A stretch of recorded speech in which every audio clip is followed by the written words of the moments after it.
Bonjour, je suis Virginie et je suis coach holistique. Si mes vidéos te plaisent, n'oublie pas de t'abonner à ma chaîne et de partager les informations. Qui a dit qu'il fallait rester sage et grave pour être consciencieux et sérieux dans la vie et dans la spiritualité? Si on calmait un peu le mental en faisant plus confiance à notre cœur. Alors, la spiritualité est une expérience individuelle, donc personne d'autre que toi ne peut faire le job à ta place. Nous sommes des antennes connectées à la Terre et au ciel, aux énergies telluriques et cosmiques. Et il peut nous arriver d'être décalés dans un sens ou dans un autre. Et c'est à cause des peurs qu'il y a un déséquilibre. Ceux qui sont plus vissés au sol, terre à terre, les cérébraux, persuadés que s'ils s'élèvent, ils vont se perdre, donc ils stoppent l'ascension. À l'inverse, les autres, complètement perchés dans le cloud, plus du tout ancrés, fuyant la réalité de leur vie en se berçant d'illusions, vivant dans un monde imaginaire, et refusent de redescendre. Pour retrouver un équilibre, il faut être aligné. On fonctionne sur 3 modes. Oui, ça marche par 3. Dans la religion, tu as le Père, le Fils et le Saint-Esprit. En physique, c'est la matière, l'énergie en mouvement et l'information. Et en spiritualité, tu as le corps, le cœur, l'âme et l'esprit. On commence par le haut. L'esprit, l'information, il sert à nous préserver.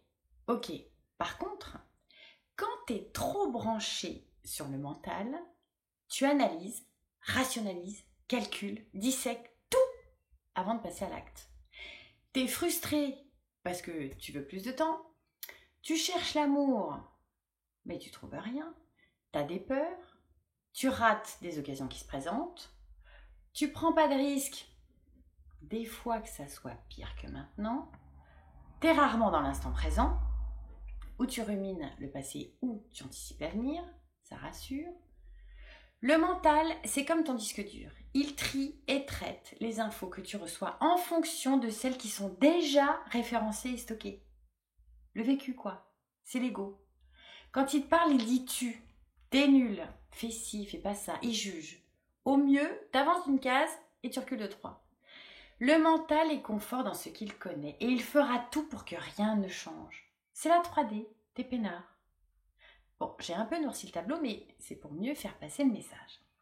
Plus il est actif, plus il bloque toute possibilité d'avoir de nouvelles informations et encore plus si ces infos sont trop différentes et sortent de son petit ordinaire bien carré, bien rangé.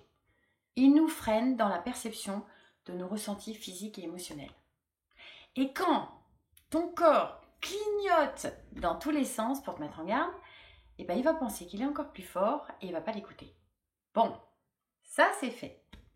Numéro 2, le cœur, l'âme, l'énergie en mouvement, l'intelligence intuitive, cette petite voix, elle communique grâce à des perceptions extrasensorielles.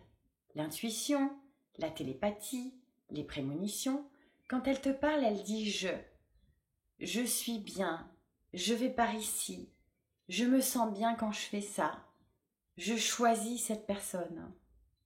Tu peux l'entendre, à condition que tu mettes en veille ta turbine cérébrale, justement. C'est quand tu es dans un état modifié de conscience. Alors, 5 minutes avant de t'endormir, quand tu dors, évidemment, au réveil, mais aussi quand tu médites, quand tu fais de l'auto-hypnose ou de la contemplation. C'est quand tu as le regard dans le flou, comme tes moments d'absence. Bref, tu te dégages le front pour y voir plus clair, justement. Alors, essaye 5, voire 10 minutes par jour de ne penser à rien. Ton activité cérébrale sera sur les ondes alpha ou θ, smooth, et c'est à cet instant précis que tu es en connexion avec ton moi du plus profond. C'est à ce moment-là que ton esprit est le plus clair et que tu peux poser toutes tes questions et que tu auras les bonnes réponses en plus. Numéro 3, le corps. Alors là, tu es ancré. Tu reçois ces messages, voire ces alertes. Il est nourri ou pollué par les shoots d'hormones qu'il reçoit grâce aux émotions et aux sentiments. Ces réactions instantanées, ça peut être quand tu as la chair de poule, les larmes d'émotion, quand tu rougis, quand tu as des papillons dans le ventre ou un sourire béat. Ce qui nourrit la sérotonine, hormone de la bonne humeur et de la motivation, la dopamine, celle de la satisfaction, l'endorphine, antidouleur, et l'ocytocine, quand quelqu'un te prend dans ses bras. Ce sont toutes des hormones du bonheur, à l'inverse du cortisol et de l'adrénaline, celle du stress.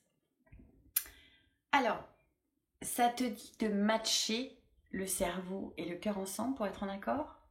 On baisse le volume du mental, de l'esprit, et on augmente la fréquence du palpitant. On se syntonise. Et ça évite au corps de te montrer ce qui est en déséquilibre. Pour t'éviter d'avoir des pustules partout, si tu préfères. Pour maîtriser un sujet, il faut de la pratique. Alors, tu veux savoir comment être serein? Comment aimer en toute liberté et sans avoir peur? Comment faire les bons choix? Avoir confiance? Il faut t'exercer. Alors, au début, c'est pas que simple. Demander au cerveau de s'entraîner à ne rien faire, calme ton esprit.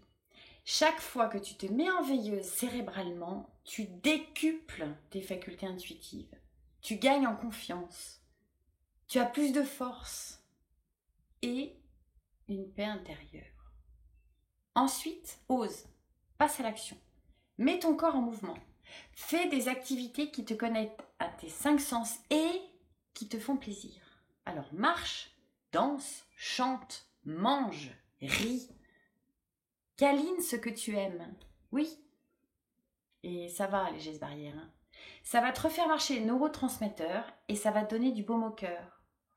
Et en plus, plus tu fais des choses qui te plaisent, plus tu boostes ton système immunitaire. Et rire élève ton taux vibratoire. Alors, qui dit mieux? Écoute tes ressentis, tes émotions, tes pensées.